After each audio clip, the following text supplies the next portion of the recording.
यानंतर या क्षणाची एक मोठी बातमी समोर येते, तीही ठाण्यातल्या आनंद आश्रमात नोटा उधळल्याचा व्हिडिओ समोर आलाय।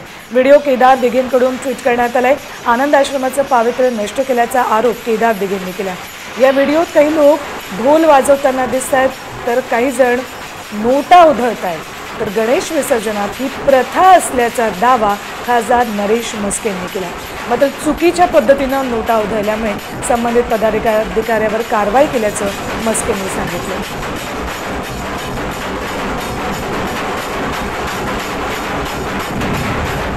अत्यंत दुर्दैव आहे की ज्या दिघे साहेबांचं पूजन आपण करता, ज्यांना आपण देव मानतो, जे आपलं दैवत समजतो, त्यांच्या प्रतिमेच्या समोर अशा पद्धतीची गोष्ट करणं हे अत्यंत निंदनीय आहे। दिघे साहेबांची प्रतिमा, दिघे साहेबांचे संस्कार, त्यांची तत्व, त्यांचे विचार हे जर का अशा पद्धतीने चुकीच्या माध्यमातून आणि चुकीच्या पद्धतीने लोकांपुढे जात असतील तर खरोखर दुःखदायी आहे। आनंद आश्रम आता आनंद आश्रम राहिला नाही आणि खऱ्या अर्थाने आपला आनंद हरपलेला आहे।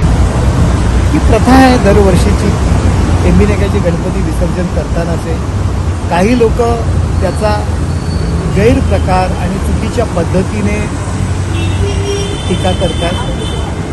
ज्या मुलाने, ज्या पदाधिकारी कार्यकर्ता आहे त्यांनी जे पैसे देण्याची जी पद्धत आहे त्यांनी ती वापरलेली आहे, त्यामुळे त्याच्यावरती सुद्धा पक्षाने कारवाई केलेली आहे।